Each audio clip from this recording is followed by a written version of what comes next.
This is Andy Pirral for Boxing Social, and I'm delighted to be joined by British middleweight champion Liam Williams. Liam, how are you? Yeah, very good, thank you, mate. Very good. It's good to hear. Frank in the background singing "That's Only One Liam Williams." We're obviously down here today at Royal Albert Hall, and you'll be fighting on the undercard. How does it feel to be able to fight at such a historic venue? Yes, it's going to be a special night. The venue is, is known for these big nights, and so many people who I look up to in the sport has fought here. Nazir Ahmed, Muhammad Ali, Barrera, I think he fought. Nazim fought here. Lennox Lewis, Calzaghe.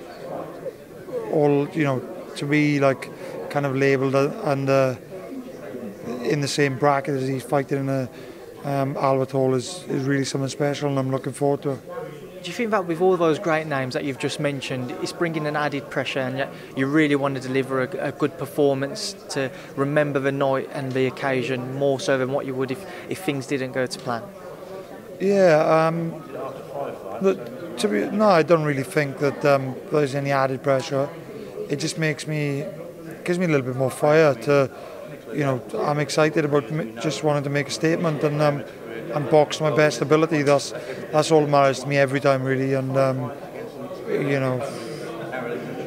nothing else really matters to me. I just want to win and box well, get people talking about me. That's just simply that. Talk to me about Joe Mullender then, your first British middleweight title defence. What type of fight are you expecting him to bring?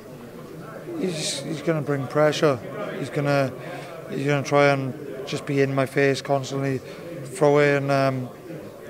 Technically not very great, but I think he'll admit that himself. He just brings. He's raw, but he's got high level of pressure, and he's got a good work rate. But on the other hand, he walks onto a lot of shots, and he's quite easily outboxed. So. He was both very respectful as well during press conference and the head-to-head. A strange thing for you, I take it. Yeah, in recent time, yeah, you're right. But at the end of the day, I've only had beef for people who there's been something to have that about, But Mullender's very respectful. He seems a nice fella, and so I'm not going to chat shit to him and slag him off because, like I say, he's a genuine guy. He's got a family of his own. We're all fighting when it comes to the crunch, we're all fighting to make a living, and he's grabbing his opportunity with both hands, so fair play to him. You mentioned in the press conference you can see your future being held at light middleweight or super welterweight, and you want to eventually move back down to that weight. How come you feel that's the best decision for yourself to make? It is what it is. I don't feel like it's going to be better or worse. It's just I can make light middle, and now I've got this, kind of a new lease of life. I feel that I'll make it even easier than I was 18 months ago because I'm more dedicated now. I'm more on it. I've learned new things about my diet and about my own body and myself, So, I just think, why would I not go back down to light middle if that's where my most notable fights are? So, why would I not go back there? And there's some big fights, and I think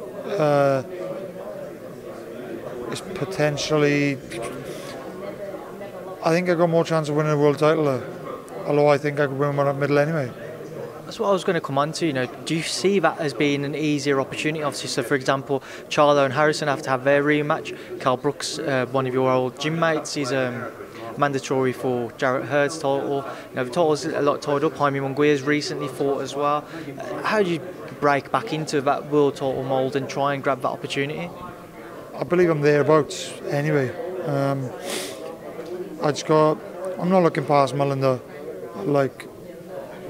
His quality is going to bring good fight. As long as I turn up healthy, injury-free, I make the weight right, and I think everything's going to go to plan, and I'm going to come away to the win.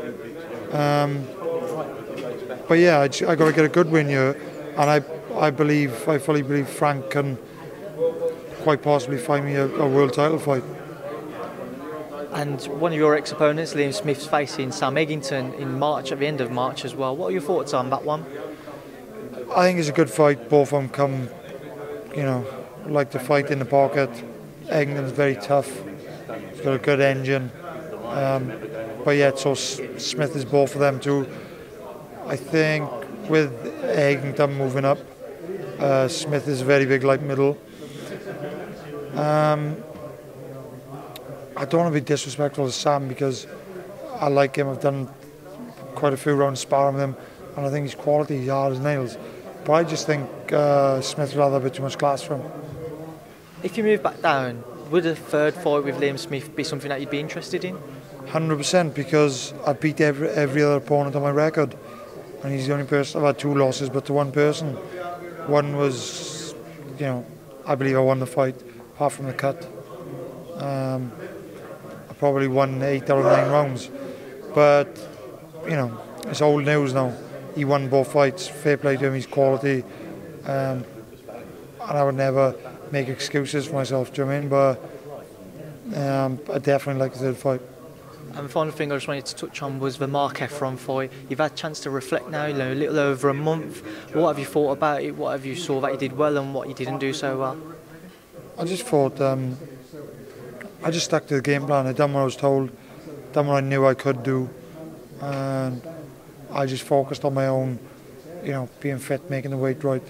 Everything else was left to Dom really, and I got to take my hat off to him. He's quality. He's a scientist. He knows exactly what's going on. He's quality. So I have every belief in him and in myself being with him. I think he's going to bring the best out of me. Did you expect maybe more from Mark in the sense that you obviously had your build up to it? There was like the backwards and forwards over social media, and then at the press conference and the weigh-in, etc. Did you expect more in terms of you'd expect it to be a tougher fight in the sense that he'd bring a war more than what he did? Yeah, and if I had allowed him to, I think he would have brought, the pressure, and he would have let his bombs fly. But I didn't let him get into the fight. From round 1, I was just jabbing his head off, stinging him with a couple of right hands here and there. He just couldn't adapt, and he just couldn't get into any kind of rhythm not because he couldn't, but I didn't let him. Well, Liam, I know you want to shoot off now, so thank you. Speak to Boxing Social. Yeah, thank you. I appreciate you having me, mate.